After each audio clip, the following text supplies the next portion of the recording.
இன்னைக்கு நம்ம நெல்லிக்காய் பச்சடி எப்படி பண்ணுறது அப்படின்னு பார்க்கலாம்.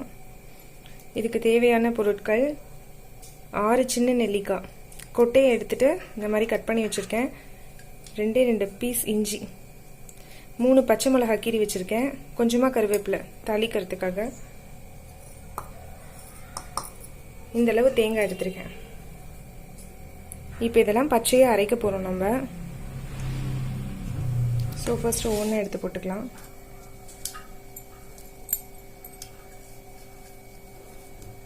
கருவேப்பிலை தவிர மற்ற எல்லாத்தையும் போட்டுருங்க.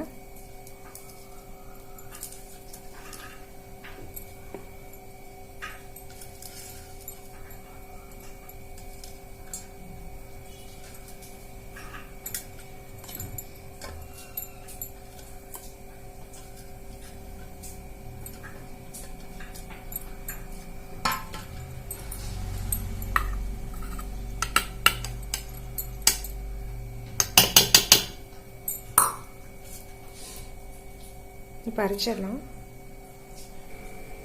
உப்பு ஆட் பண்ணிட்டேன்.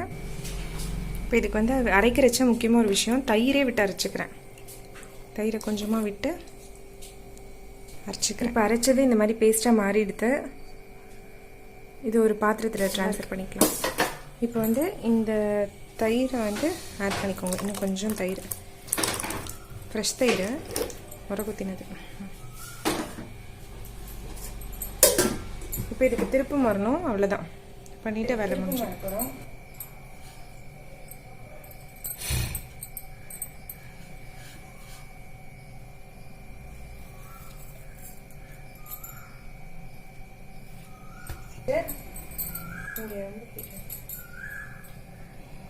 கடுகு போட்டாச்சு.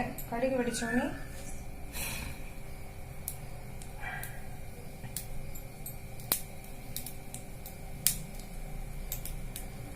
கடுகு வெடிச்சோடனே கொஞ்சமாக வெங்காயத்தூள், கொஞ்சம் வெங்காயத்தூள்,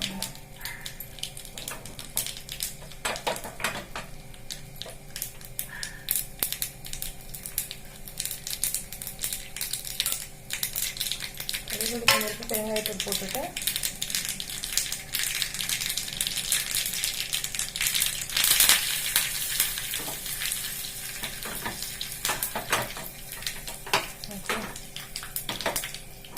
இப்போ இதை எடுத்துகிட்டு வந்து இந்த கண்டென்ட்ஸில் ட்ரான்ஸ்ஃபர் பண்ணிடணும்.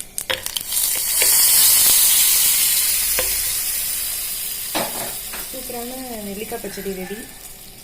எல்லோரும் ட்ரை பண்ணி பாருங்கள்.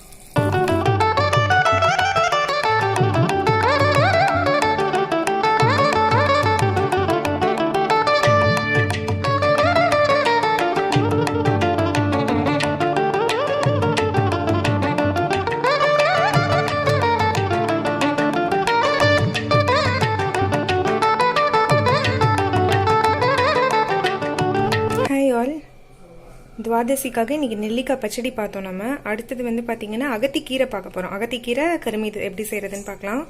இதுக்கு தேவையான பொருள் பார்த்திங்கன்னா ஒரு 6 காஞ்ச மிளகாய், பட்டை மிளகாய் 6 எடுத்துகிட்டு இருக்கேன். பாசி பருப்பு சும்மா ஒரே ஒரு ஸ்பூன் அது தண்ணியில் ஊற வச்சுருக்கேன். அப்புறம் தேங்காய் கொஞ்சமாக கருமீது பண்ணி முடித்தோடனே தூவுறதுக்காக. அகத்திக்கீரை ஒரு கட்டை எடுத்து வச்சுருக்கேன். சரிங்களா, இது ரொம்ப சிம்பிள் தான். இது எப்படி செய்கிறதுன்னு பார்க்கலாம். ஃபர்ஸ்ட் எண்ணெய் காஞ்சுன்னு இருக்கு, எண்ணெய் காய வச்சுருக்கேன். காஞ்சதுக்கப்புறம் கொஞ்சமாக கடுகு போடலாம்.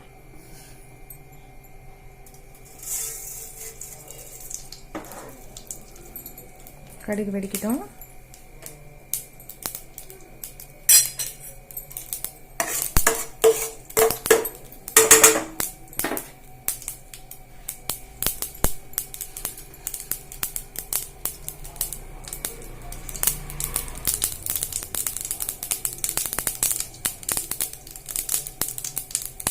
கடுகு வெடிச்சதுக்கப்புறம் உளுத்தம்பருப்பு,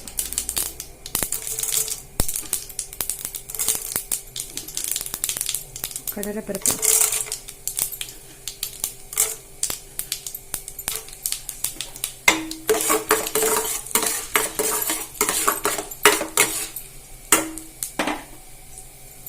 கொஞ்சம் பெருங்காயம், காஞ்ச மிளகாய்.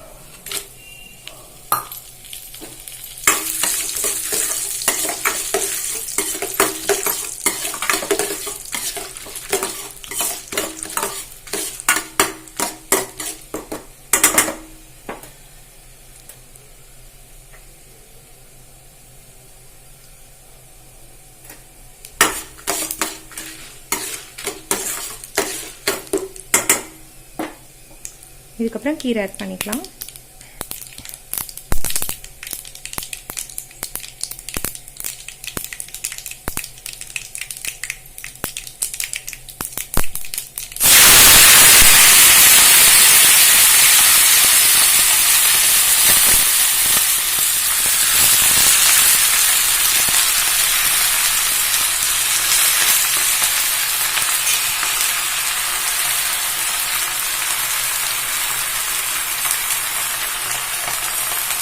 அலசி வச்சிருக்க கீரையை எடுத்து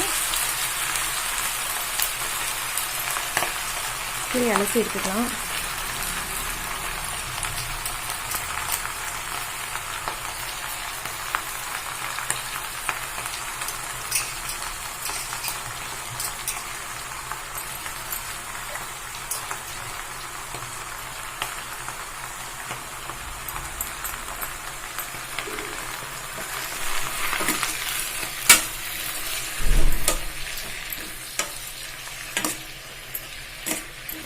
இது நல்லா வேகட்டும். கீரையை மூடி போட்டு வேக வைக்கக்கூடாது. ஸோ அதனால் அப்படியே ஓப்பனாக விட்டு வேக வைக்கலாம். கொஞ்ச நேரம் வேகிறதுக்கு டைம் தரலாம். சரிங்களா? ஒரு 10 நிமிஷம் பொறுத்து பார்க்கலாம். இப்போ பார்த்தீங்கன்னா கீரை நல்லா தண்ணியெல்லாம் சுண்டிடுச்சு. கீரை நல்லா இதாகிடுச்சு. அந்த ஊற வச்சுருக்க பாசி பருப்பு எடுத்து தூவிடுங்க அதுக்கு மேலே.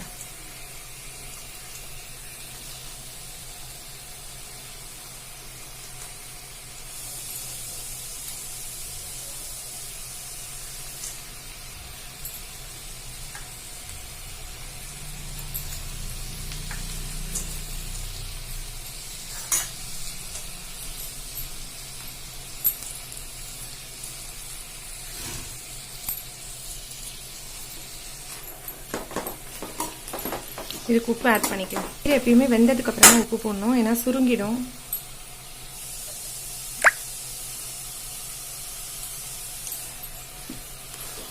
நல்லா சுண்டி எடுத்து இந்த பாசி பருப்பையும் ஆட் பண்ணிட்டோம். வெந்த கீரையில கொஞ்சம் கிளறி விட்டுட்டு ஒரு 2 நிமிஷம் கழிச்சு தேங்காய் தூவி இறக்குறது தான். ஸோ நம்ம நெக்ஸ்ட் ஐட்டம் ரெடி ஆயிடுச்சு. நெல்லிக்காய் பச்சடி பார்த்தோம். அகத்திக்கீரை,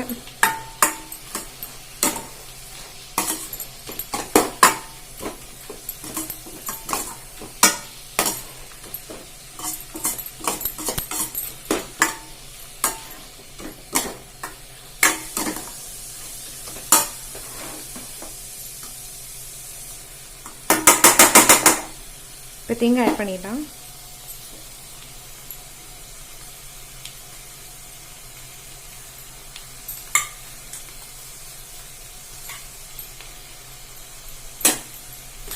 அவ்வளோதான், ரெடி. நம்ம அகத்திக்கீரை கருமீது ரெடி ஆகிடுது.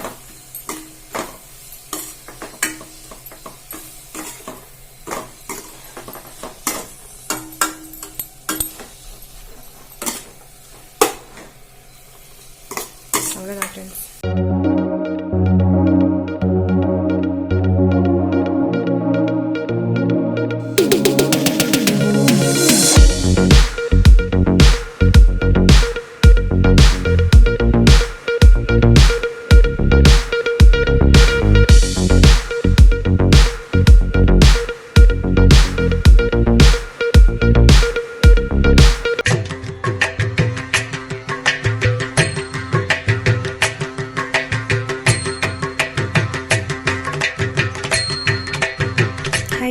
இப்போ தேர்ட் ஐட்டம் பார்க்க போகிறோம், பூசணிக்காய் மோர் குழம்பு. ஸோ ஒரு சின்ன பீஸ் பூசணிக்காய் வந்து எடுத்து இந்த மாதிரி ஸ்லைஸ் பண்ணி வச்சுருக்கேன். தாளிக்கிறதுக்கு கொஞ்சமாக கருவேப்பிலை. இப்போ இதில் என்னென்ன ஊற வச்சுருக்கேன்னு கேளுங்க. 1 ஸ்பூன் கொத்தமல்லி விதை, 1/2 ஸ்பூன் துவரம் பருப்பு, 2 பீஸ் இஞ்சி, பச்சை மிளகா, 1 ஸ்பூன் ஜீரகம், 1 ஸ்பூன் ஜீரகம், 1 ஸ்பூன் கொத்தமல்லி விதை, 1/2 ஸ்பூன் துவரம் பருப்பு, பச்சை மிளகாய், இஞ்சி. பச்சை மிளகாய் நான் வந்து 4 சேர்த்துட்டேன் காரம் வேணுன்றதுனால. கொஞ்சமாக திருகின தேங்காய், அவ்வளோதான். இது மோர் குழம்புக்கு. ப்ளஸ் கொஞ்சம் புளிச்ச மோர், நேற்று நைட்டு தயிர் எடுத்து வெளியே வச்சுருக்கேன் நான். ஸோ புளிச்சிருக்கு கொஞ்சம், அதையும் மிக்சியில் பீட் பண்ணிக்கலாம் மஞ்சள் பொடி சேர்த்து. இப்போ எப்படி செய்கிறதுன்னு பார்க்கலாம். அரைச்சி எடுத்துன்றதெல்லாம் எடுத்துக்கலாம். ஸோ இந்த 1 டம்ளர் அளவுக்கு நான் வந்து நேற்று மோரை வந்து இந்த தயிரை வந்து ட்ரான்ஸ்ஃபர் பண்ணிட்டேன் நான். பண்ணிவிட்டு இப்போ இதில் மஞ்சள் பொடி ஆட் பண்ணிக்கலாம். இப்போ மஞ்சள் பொடி பண்ணி வச்சுருக்க மோரை வந்து ட்ரான்ஸ்ஃபர் பண்ணுறேன் ஒரு குட்டி பாத்திரத்துக்கு. அதுக்கப்புறம் இப்போ இந்த ஊற வச்சுருக்க பொருட்கள் அதையும் வந்து மிக்சியில் ஆட் பண்ணிடுறேன்.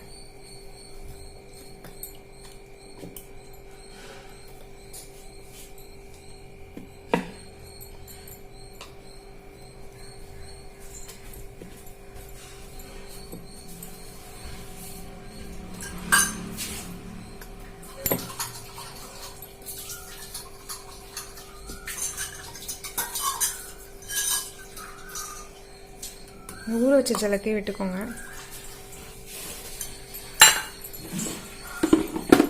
இப்போ இதை அரைக்க போகிறோம். ஆமாம்,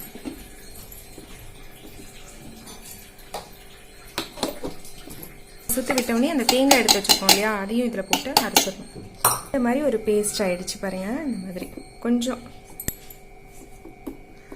கொரகரண்ட்.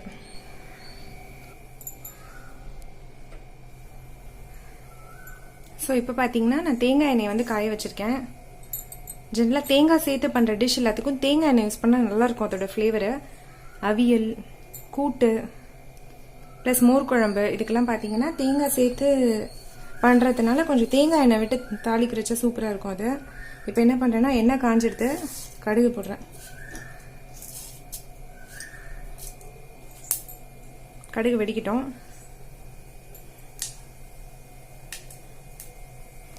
இப்போ பார்த்தீங்கன்னா நம்ம அந்த மோர் வந்து மஞ்சள் போட்டு அடிச்சு வச்சுருக்க மோர், ஊற வச்சு அரைச்ச பொருள், பூசணிக்காய் எல்லாமே இருக்குது. சிம் பண்ணிக்கலாம். பண்ணிவிட்டு கடுகு வெடிச்சோடனே கொஞ்சமாக பெருங்காயத்தூள், வேணா காஞ்ச மிளகாய் ஆட் பண்ணலாம். நான் ஆல்ரெடி 3 பச்சை மிளகாய் ஆட் பண்ணதுனால காஞ்ச மிளகாய் ஆட் பண்ணலை.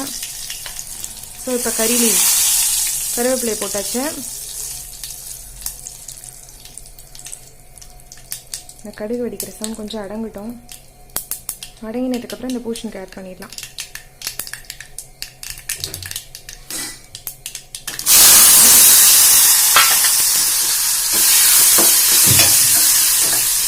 இப்போ இந்த காய்க்கு தேவையான உப்பை வந்து நம்ம வந்து போட்டுடணும் ஃபஸ்ட்டே. ஏன்னா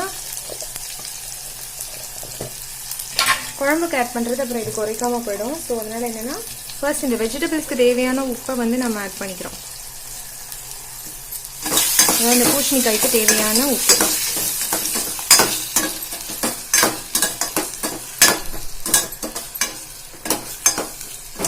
ஸோ இந்த காய் கொஞ்சமாக வேகட்டும்.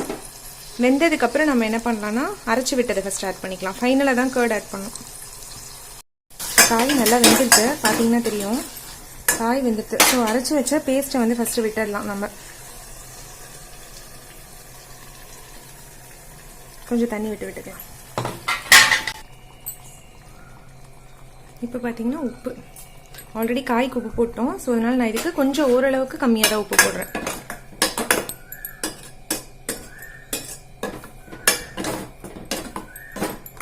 இந்த அரைச்சதெல்லாம் பச்சை வாசனை போக கொதி வரட்டும். அதுக்கப்புறம் ஃபைனலாக மோர் ஆட் பண்ணிக்கலாம்.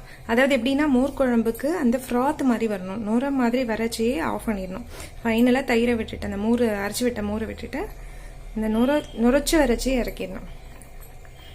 அதுதான் அதோட பதம். ஏன்னா அதுக்கப்புறம் போனால் திரிஞ்சிடும் அதனால். ஸோ இப்போ பார்த்தீங்கன்னா நல்லா கொதி வந்துருச்சு. இப்போ இந்த அடித்து வச்சுருக்க தயிர் மஞ்சளோடு சேர்த்து அடித்து வச்சுருக்க தயிரை கொஞ்சமாக ஜலம் விட்டுக்கோங்க.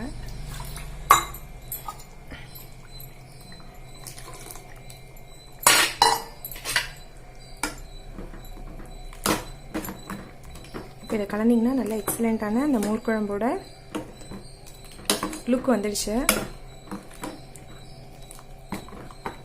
இப்போ நான் சொன்ன மாதிரி இது ஒரு 5 நிமிஷம் கரெக்டாக கொதிக்கட்டும். சரிங்களா?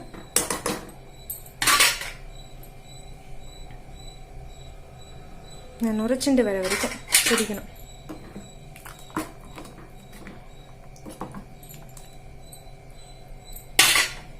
நல்லா கொதி வரது.